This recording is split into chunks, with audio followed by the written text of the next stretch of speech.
Everyone, আজি দক্ষিণ গোলাঘাট আঞ্চলিক মইনা পাৰিজাতৰ উদ্যোগত অৰুণোদয় শাখা মইনা পাৰিজাতৰ আতিথ্যত আঠগাঁও সমূহীয়া ভৱনত দিনজোৰাকৈ শিশু একাংকিকা নাটক প্ৰতিযোগিতা অনুষ্ঠিত কৰা হৈছে। মই আহি পোৱালৈ প্ৰায় কাৰ্যসূচী শেষ হৈ একাংকিকা নাট ষ্টাৰ্ট হ'লেই। আহকচোন কেইখনমান নাটকৰ কিছু দৃশ্যাংশ আমি চাওঁ।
তেতেলী পাতৰ হগা মহাজন এটা পাৰ মাৰিলে বোলে ঘৰত থকা 10জনে উদাৰ পুৰাই খায়। যিহে উদাৰ মাৰে গাৰ সকলোৱে গম পায়। ঐ লাহে লাহে ক, শুনিব আকৌ। নুশুনে ৰে। সিদিনা বোলে ৰতনৰ দেউতাকে সুধিলে, মহাজনৰ উগাৰ শুনি বুজা গৈছে, খানা বৰহিয়া হৈছে। মহাজনে বুকু ফিনাই কৰে, বুজিছ মোহন, এপোৱা ৰৌ মাছেৰে আমি 10জনে একাশীকৈ ভাত মাৰি দিলো। এটুকুৰা মাথাও আছিল, তাৰে মুড়ি ঘণ্টও বনোৱা হৈছিল। তহঁতে ইয়াতে আছ? অমল, গেলাই মহাজনে কাৰ কথা কৈ আছ? ভাত 3 বেলা খাব পাৰিব, মাছ মাংস সদায় পাব, খাবলৈ পালে বোলে মন হেনো ঘূৰি যাব। কাৰ কথা কব আৰু?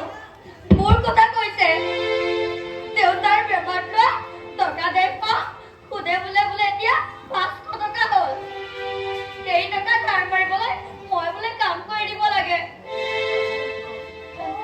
সেইবাবেহে তোক ফুৰি ফুচলাই আছে। তই নাযাওঁ বুলি কৈ তুমি মহাজনে তোক জোৰ কৰি দিব পাৰিব জানো? কিহৰ কাজিয়া লাগিছ? আহিলা আকৌ জনী আমাৰ লগত খেলিবলৈ। মই তহঁতক খেলাৰ কথা সোধা নাই নহয়। মই সুধিছো তহঁতে তাই কিয় কাজিয়া লাগিছ?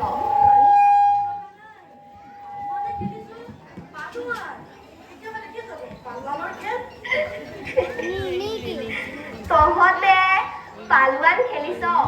হেৰৌ, পালোৱান শকত শকত মানুহে খেলে, তহঁত কটীয়া দুটা। ঐ বগী, পালোৱান কটীয়া বুলি নাভাবিবি দেই। ঐ চোৱা, আহিব নালাগে, কচোন বাৰু তোক বগী নামটো কোনে দিলে? তই দেখোন এঙাৰ দৰে ক্ৰিয়েট কলা, দেখিবলৈ একেবাৰে কলি ফেচি। ঐ, তই মোক কলি ফেচি বুলি কয় খং তোলাই নলবি দেই। তই ঘুমুৰা কলীয়া, তোৰ পেটটো বোলা, তই পেট কুলি। ঐ, তই মোক পেট বুলি নকবি, কৈছো কলি ফেচি কৰবাৰ। পেট কুলি, পেট কুলি, পেট কুলি। গলি ফেঁচি ঐ তহঁতৰ চুপতি বন্ধ কৰ ৰ'দে ধৰিছে বৰ গৰম উঠিছে সেই গছজোপাৰ তলতে বহোগৈ ব'ল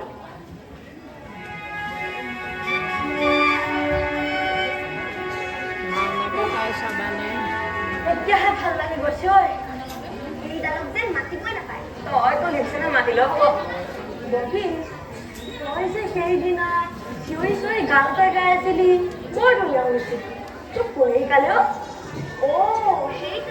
সেইটো গান নকৰি বিয়া নামছে মোৰ মায়ে শিকালে আৰু বৰগীত লোকগীতো শিকাইছে আমাৰ মানুহ বৰ ভাল গান এটা গাওঁ নেকি লোকগীত বৰগীত পিছত গাবি এতিয়া জ্ঞান এটাকে গাচোন গাইছো ৰ গছৰ কোমল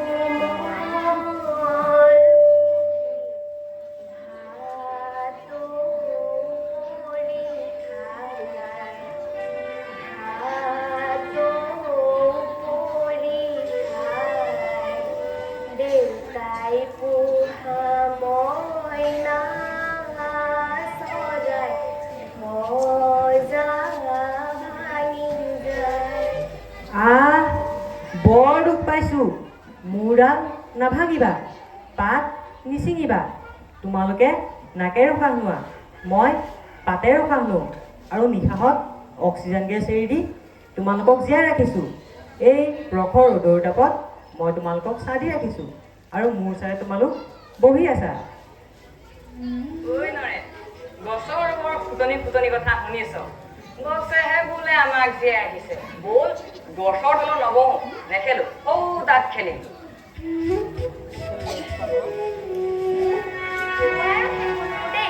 ৰ'দে ধৰিছে গৰমো উঠিছে খেলিবলৈ লৈছিলোহে এইজনী আকৌ ৰ'দে ধৰিলে গৰম উঠিলে অলপতে ঢাকো পাতিব আকৌ সেইকাৰণে এইজনী মানুহক খেলিবলৈ বুলি কৈছিলো নহয় আমাৰখন মোকো ৰ'দে ধৰিছে বৰ গৰম উঠিছে খেলিব নোৱাৰো আৰু তোমালোকক ৰ'দে ধৰিছে গৰম উঠিছে নহয় খেলিব নোৱাৰা হৈছা আহা মোৰ ওচৰলৈ আহা মই তোমালোকক চাহ দি ঠাণ্ডা লগাই দিম আকৌ খেলিব পাৰিবা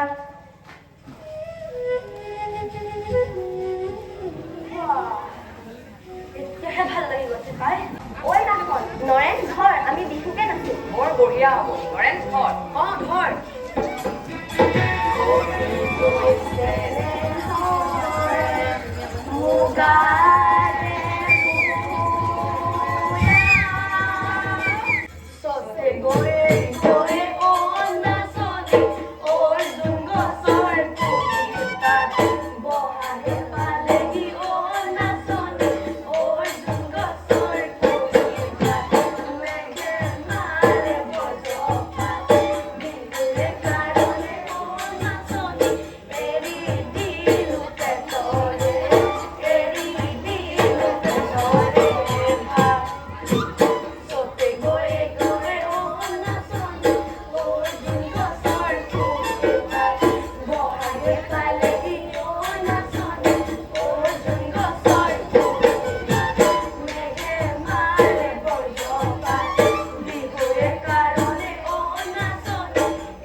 ইমান দুখ পাইছোঁ মূৰডাল নাভাঙিবা মই সকলো দিম আৰু কি লাগে কোৱা চাহটোহে দিবি আৰু কিন্তু দিবি ঐ নাখন তই গছৰ লগত কথা পাতি থাকিলে আমাৰ বিহু নাচা নহ'ব তই বিহুলৈ আহ এইটোৱে কিহত লাগে জানো তোৰ খেলিবলৈ মন নাই যদি কৈ দে আমি গুচি যামগৈ কিবা নাযাবা আছো ৰ'বা চহৰত আমাৰ ঘৰৰ ওচৰত এনেকুৱা গছ নাই নহয় গছৰ তলত খেলি মোৰ খুব ভাল লাগিছে গছৰ সেউজীয়া পাতবোৰ ইমান ধুনীয়া লাগে মুকলি আকাশ বতাহ মোৰ যে যাবলৈকে মন যোৱা নাই ৰ খেলিম সেইটো খেল বাদ দে বেলেগ এটা খেল খেলিম বৰ ধুনীয়া খেল এইজনী আকৌ খেলিব পাৰিনে নোৱাৰে পাৰিম কিয় নোৱাৰিম খেলো ধৰা খেলো বুলিলে নহ'ব নহয় প্ৰথমতে খেলৰ নিয়মো বনাই ল'ব লাগিব তেতিয়াহে খেলিব পৰা হ'ব এতিয়া তহঁতে হাতে হাতে ধৰচোন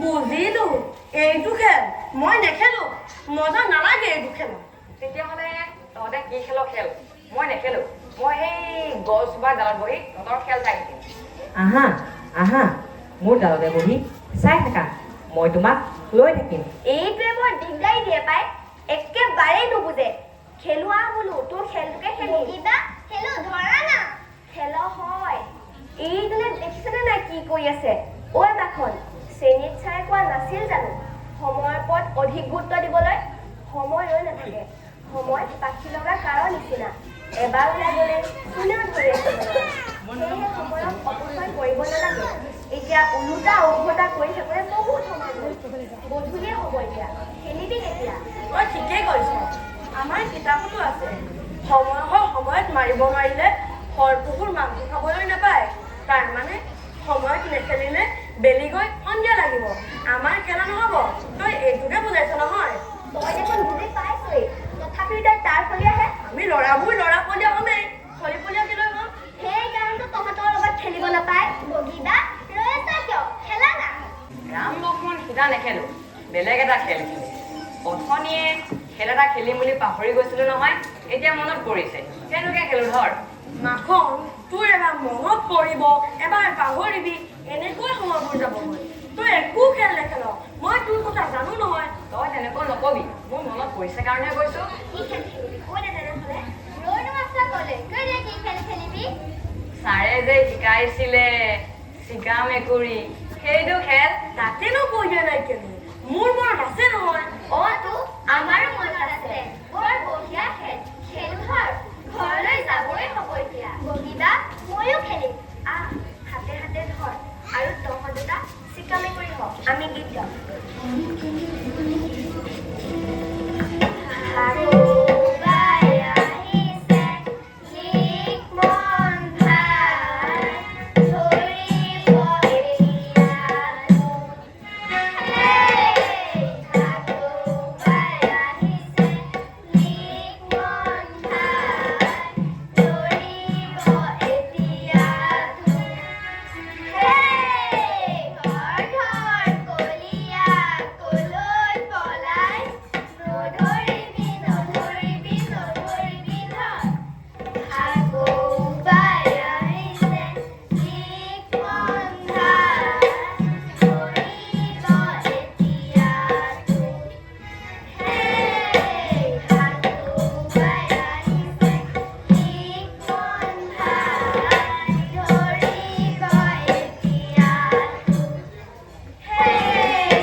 মই তহঁতৰ লগত নেখেলো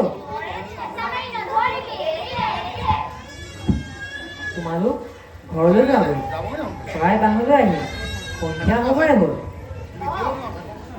কত সঁচা চৰাই কিবা এটা উৰি আহিছে ময়ো দেখিলো বৰ ধুনীয়া চৰাই বগীবা ময়ো দেখিলো বৰ ধুনীয়া চৰাই উৰি আহি এই ডান্স কৰিছে মইহে নাই দেখা পাই এইজনী কানি কৰবাৰ ডালটো এইজনী চৰাই দেখাই দেচোন ঐ তহঁতি কথা নকৰিবি ময়ো দেখিছো ডালটো সেই চৰাই বা হয় পোৱালিও আছে মৰিব লাগিব গোহাল কৰিলে উৰি গুচি যাব উঠিব পাৰিবি নেকি কেলে নোৱাৰি চৰাইজনী ধৰিব পাৰিলে মোক দিবা দেই বগীবা নুঠিবা চৰাইজনী নধৰিবা দিনটোৰ শেষৰ ভাগৰ আহাৰ আনিছে পোৱালিক খুৱাবলৈ তোমালোকক যেনেদৰে মা দেউতাই খুৱাই বুৱাই ডাঙৰ কৰিছে চৰাইজনীও বহুত কষ্টৰে টোপানি পোৱালিক খুৱাই ডাঙৰ কৰিছে আৰু ই তোৰ কথা কোনেও মানিব আমি ধৰিমেই মাৰিমেই তাতে তোৰ কি হ'ল নহয় নহয় মই তোমালোকক কাবও কৰিছোঁ তোমালোকৰ মা দেউতা আছে মোৰ চৰাই মা দেউতা সেয়েহে চৰাই নধৰিবা নামাৰিবা ঐ তহঁতে গছৰ থাকি থকা কথাবোৰ শুনিছ চৰাই বোলে গছৰ মাক দেউতা হেৰ' গুটিৰ পৰাহে গছ হয় চৰাই কণী খাই পাৰে গছ গজাই নেকি মিছা কথা কেলৈ কৈছ মিছা নাই কোৱা সঁচা কৈছোঁ আমি কলৈকো যাব নোৱাৰোঁ, একে জেগাতে থাকোঁ। চৰাই আমাৰ গুটি খায় আৰু কিছুমান ঠোঁটত লৈ গৈ য'ত ত'ত পেলাই দিয়ে। য'ত পেলাই ত'তে আমি গুটিৰ পৰা গছ গজোঁ, সেই ঠাইতে বাস কৰোঁ। এনেদৰেই আমাৰ বংশ বিস্তাৰ হয়। চৰাই আমাৰ গুটি সিঁচি নিদিয়া হ'লে আমাৰ বংশ বিস্তাৰ নহ'লহেঁতেন। আমি পৃথিৱীৰ প্ৰাণী জগতক বাচি থকাত সহায় কৰিব নোৱাৰিলোহেঁতেন আৰু তোমালোককো। গতিকে চৰাই আৰু গছ থাকিলেহে তোমালোক বাচি থাকিবা। ঐ তহঁতে গছৰ ফুটনি কথা শুনিলি? গছ আৰু চৰাইহে বোলে আমাক জীয়াই দিছে। নৰেন ধৰ, গছৰ ডালবোৰ ভাঙিব লাগে, বাটবোৰ ছিঙিব লাগে আৰু ঘৰৰ পৰা গোখাৰখন আনি ভৰিত বান্ধিব লাগে। মই মৰি গ'লো।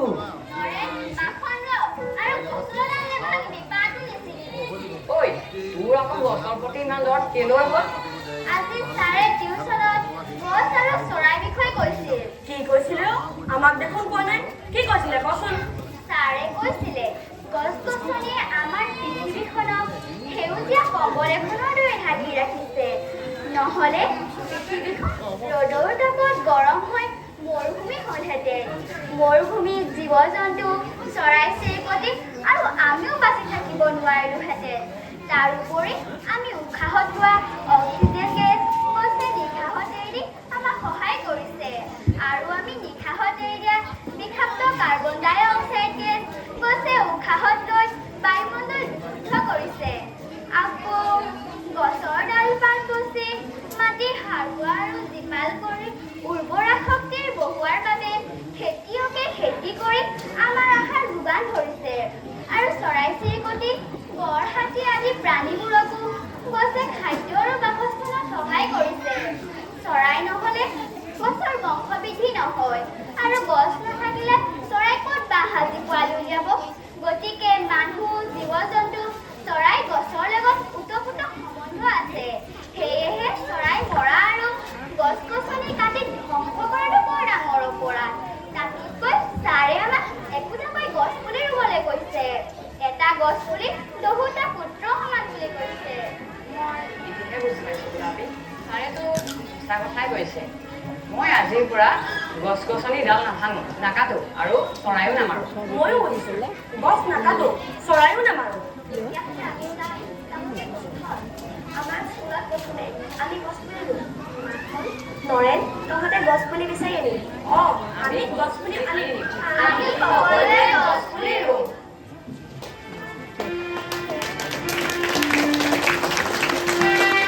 নাটক শেষ হোৱাৰ পাছত বিয়লি গোলাঘাট আঞ্চলিক মইনা পাৰিজাতৰ কাৰ্যকৰী সভাপতি খগেন ফুকন দেৱৰ সভাপতিত্বত অনুষ্ঠিত মুকলি সভাৰ লগতে বঁটা বিতৰণী সভা অনুষ্ঠিত কৰে।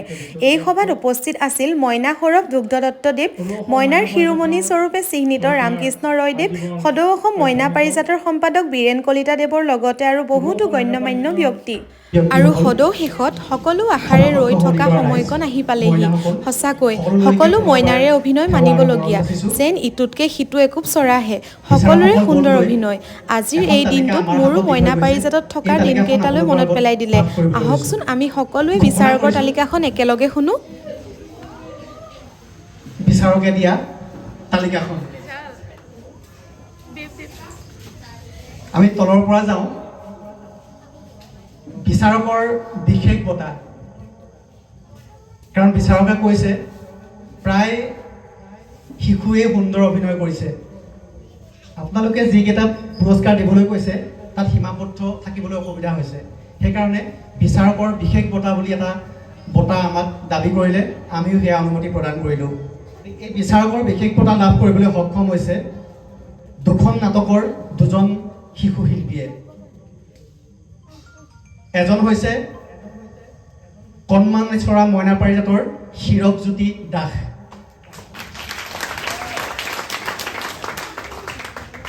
আৰু এগৰাকী মইনা গোলাপী চৰিত্ৰত অভিনয় কৰা অন্বেষা শইকীয়া। কৌতুক অভিনেতা এজন নিৰ্বাচিত কৰিছে ধেমালিৰে আবেলিটো নাটকৰ ৰাজৰ চৰিত্ৰত অভিনয় কৰা সুদৰ্শন কছাৰী। দ্বিতীয় শ্ৰেষ্ঠ অভিনেত্ৰী নামটো নাপালোঁ, কিবা খেলি মেলি হ'ল। নয়নাৰ চৰিত্ৰত অভিনয় কৰিছিলে উমলা ঘৰ নাটকৰ শিশুগৰাকীয়ে দ্বিতীয় শ্ৰেষ্ঠ অভিনেত্ৰীৰ বঁটা লাভ কৰিছে। দ্বিতীয় শ্ৰেষ্ঠ অভিনেতা গছ নাটকৰ দুলু শইকীয়া। শ্ৰেষ্ঠ অভিনেত্ৰীৰ সন্মান লাভ কৰিবলৈ সক্ষম হৈছে গছ নাটকৰ ঋষিকন্যা শইকীয়া।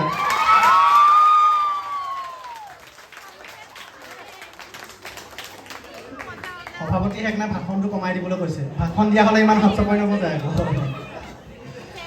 শ্ৰেষ্ঠ অভিনেতা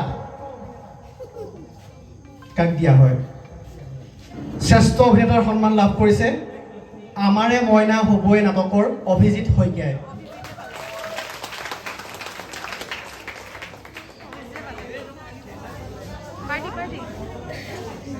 তৃতীয় শ্ৰেষ্ঠ নাটক, তৃতীয় শ্ৰেষ্ঠ নাট্য দল যুটীয়াভাৱে দুটা দলক নিৰ্বাচিত কৰিছে। দুটা দলে তৃতীয় শ্ৰেষ্ঠ নাট্য দলৰ সন্মান লাভ কৰিবলৈ সক্ষম হৈছে। এটা হৈছে উমলা ঘৰ নাট্য দল আৰু আনটো আমাৰে মইনা হ'বই। দ্বিতীয় শ্ৰেষ্ঠ নাট্য দলৰ সন্মান লাভ কৰিছে ধেমালিৰে আবৃত্ত নাটকখনে। শ্ৰেষ্ঠ নাট্য দল আপোনালোকৰ কাৰণে এৰি দিলোঁ। শ্ৰেষ্ঠ নাট্য দল কোন হ'ব পাৰে? গছ নাটকখন চালে জানো ভালকে? আমি দেখোন বেয়া দেখিলোঁ, হয় নেকি? বিচাৰকেও চাগে ভাল দেখিলে। সেইকাৰণে এই বছৰৰ শ্ৰেষ্ঠ নাট্য দলৰ সন্মান লাভ কৰিছে গছ নাটকৰ নাট্য দলটোৱে। বা এই পোৱালিকেইটালৈ চাওকচোন, ইহঁতৰ টিমটোৱে পোৱাৰ কাৰণে ইহঁতৰ ইমান যে ফূৰ্তি। গগৈ মনজিত গগৈ বঁটা গ্ৰহণ কৰিবলৈ মঞ্চলৈ আমন্ত্ৰণ জনাইছোঁ।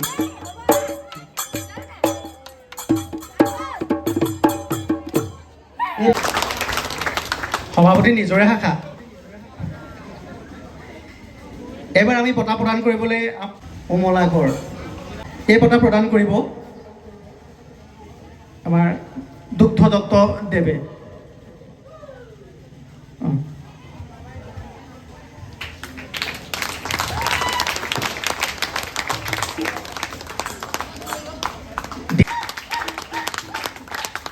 এই বঁটা প্ৰদান কৰিব আজিৰ সভাৰ সভাপতি মহোদয়ে।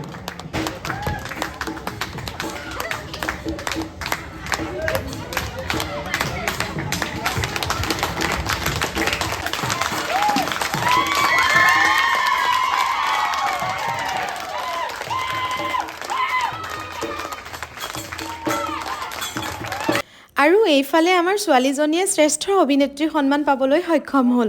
আৰু ফূৰ্তিতে চাওকচোন, মাক জীয়েক দুয়োজনীয়ে কান্দিয়ে দিলে। তোমালৈও বহুত শুভকামনাৰী নেকি? আৰু তোমাৰ সকলোবোৰ সপোন পূৰণ হওক।